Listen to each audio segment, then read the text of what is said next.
I'm an ENTP who specializes in coaching other ENTPs. And today I want to give you the top 3 things that I have found lead to stuckness and dissatisfaction in life for ENTPs. So if you are feeling bad in some way in your life, I'm betting that if you fix one of these 3 things, or ideally all 3, you're going to feel a lot better. So, number 1, you are not in the midst of learning something that you find engaging. So ENTPs are very oriented around personal growth, learning just for the sake of learning. Compared to other types, we don't have to turn it into anything. We just love the raw state of learning. So if you are not currently engaged in learning some subject, then I encourage you to think of something that you've always wanted to learn more about, or figure out what is something that you saw recently or heard recently that you would like to better understand, and just start researching. Number 2, you feel a lack of freedom.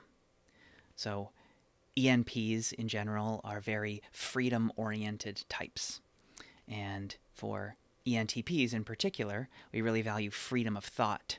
So that's where kind of that first one comes in as well, that we want to be thinking about something interesting.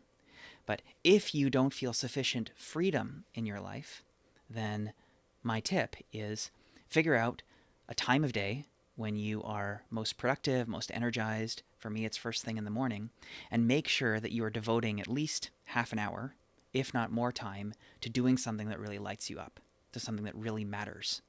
So often when you hear the advice of kind of eat the frog, do the most important thing, where your mind goes is, I have to do that stupid thing I've been putting off. I have to make the dentist appointment. I have to file my taxes. But no, don't use your most precious creative time for that. Figure out, what is the thing that I've been wanting to do deep down? Writing my novel, making a painting, reaching out to an old friend, right?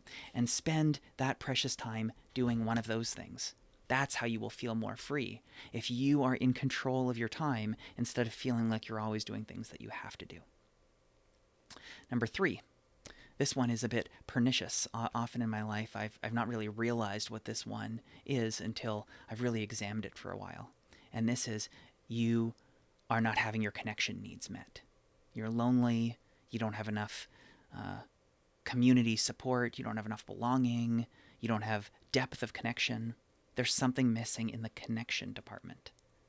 So my challenge to you would be that, if you think that you're totally okay alone, or you're totally wrapped up in your projects and you're neglecting connection, or you're just feeling like something's off and you're not sure what it is, then I encourage you to take connection more seriously.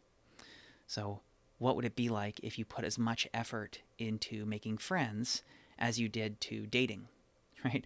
Often we're willing to put in so much time and energy into all the dating apps and finding the right person for romantic reasons. But when it comes to friends, we say, well, I went to that meetup once and there was no one interesting, right?